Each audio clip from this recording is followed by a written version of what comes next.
Hi, welcome back. In this lesson, we're going to take the pattern we learned in the last lesson and apply it to chords that have the root on the 6th string. Chords like G and E minor. So tune up or use a tuning video. Let's get started.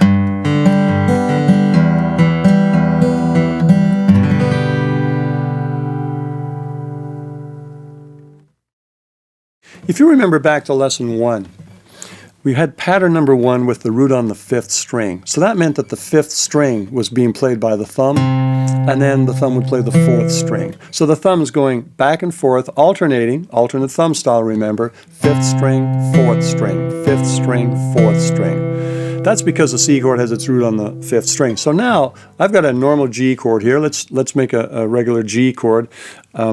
Now the root of that chord is on the 6th string. So instead of going 5th, 4th, 5th, 4th, your right hand thumb is going to be going 6th, 4th, 6th, 4th. The 6th string would be the root, the 4th string would be the alternate. So in a measure, your thumb is going 1, 2, 3, 4. Rock steady on the bass, just like it did in pattern 1, 5th string root.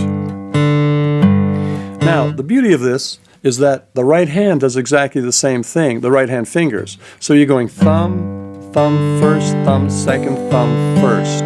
Remember when I say the numbers, I'm referring to the fingers of the right hand. Thumb, thumb first, thumb second, thumb first. Let's try that together. And it's not a bad idea really to get those fingers on the strings before you start a pattern, just to remind them where they're supposed to be. So I've got my thumb on the 6th string, I've got my first finger on the 3rd string, my second finger sitting on the 2nd string, and my third finger's on the 1st string. That's how I'm starting. I don't have to stay that way, but I just want to start that way just to remind those fingers where they're supposed to be and what strings they look after. So remember, the thumb is going 6th, 4th, 6th, 4th. So if we broke that pattern down, it would be thumb, thumb, first finger, add a note, thumb, thumb, first, thumb, add another note, thumb, thumb, first, thumb, second, add a note, thumb, thumb, first, thumb, second, thumb, and then add the last note, the index finger on the 3rd string, so it's going to be thumb, thumb, first, thumb, second, thumb, first. Here's one measure of that again.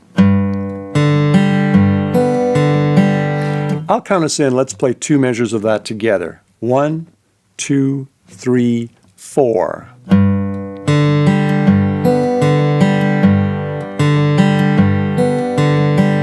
Let's try that for 4 measures in a row. I'll count us in. 1, 2, 3, 4. Thumb, thumb first, thumb second, thumb first, thumb, thumb first, thumb second, thumb first.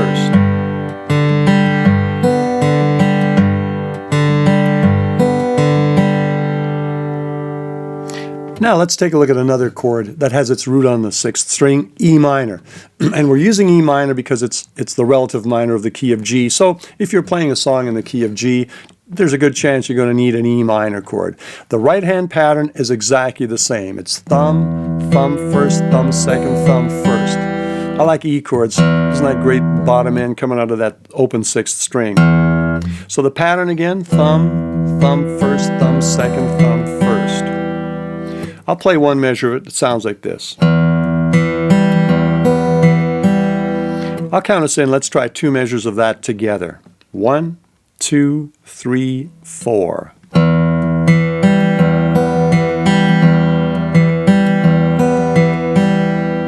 I'll count us in. Let's try 4 measures of that together. 1, 2, 3, 4. Thumb, thumb first, thumb second, thumb first, thumb, thumb first, thumb second, thumb first.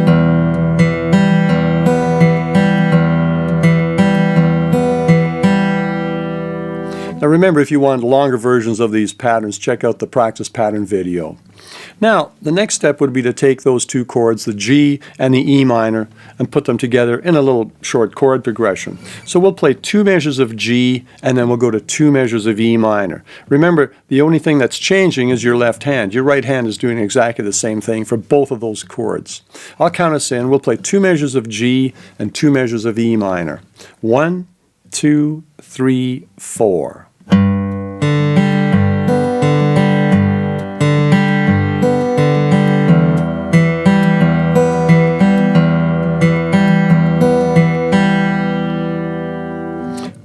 great. Let's try that one more time. 2 G's and 2 E minors. 1, 2, 3, 4.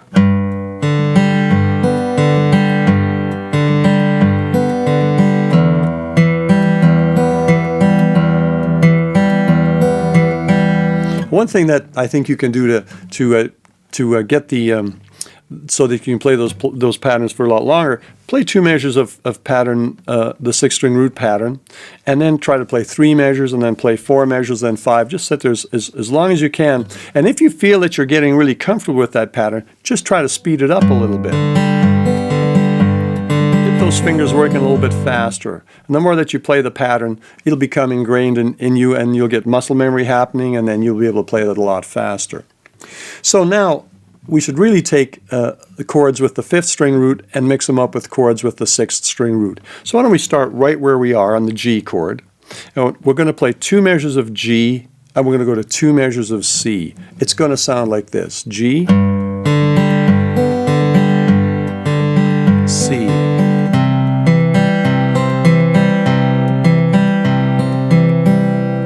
Let's try that together. I'll count us in, and we'll play that together. 1, 2, 3, 4. Here's the C.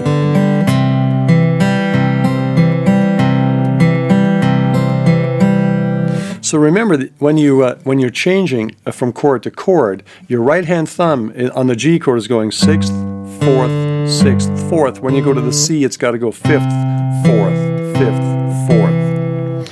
And there's a really neat thing going on the G chord when it goes to the C. The very last thing you're playing on the G chord is the open 3rd string. The open 3rd string is also part of the C chord, so it's a really nice smooth transition. That's why I like playing fingerstyle with open voicing chords. I just love the sound of the strings ringing. And because that note is open, that means we can leave the G chord just a split second early to make sure we're there on time. We still have that nice 3rd string ringing over top of that. So let's take that a step further. Let's maybe go from C to A minor to G.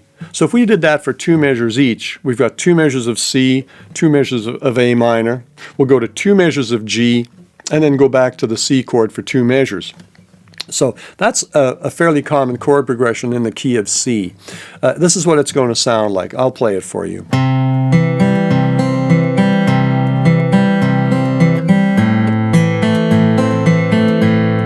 Here's the G, back to C.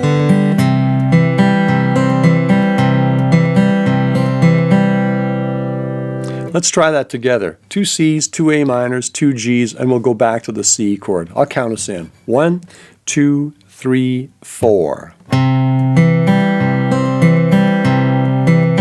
A minor, G, C.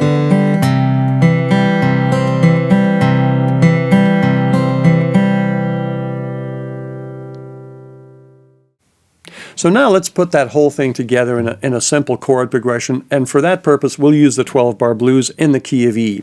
So the chords that we need are E, A, and we'll use a B7th. I like B7th in the key of E because it's got a really nice B note at the bottom of it. It's a 5th string root chord also, so that means we can use that same pattern, 5th string root pattern. So here's the chord progression for E. We'll play 4 measures of E, 2 measures of A, and we'll go back to 2 measures of E, and then 2 measures of B7th, ending with 2 measures of E. Now here are the 4 measures of E to start off with. I'll play them for you so you hear what they sound like.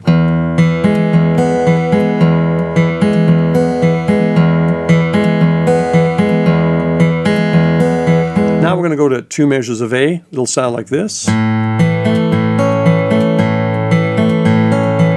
Back to 2 measures of E. 2 measures of B7th, ending with 2 measures of E.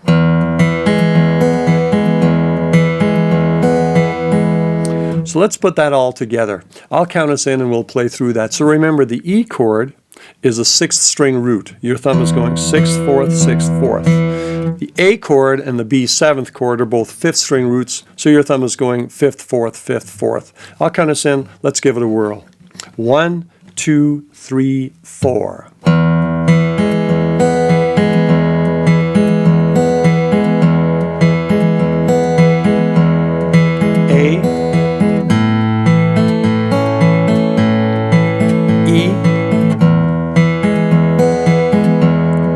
Seventh, E.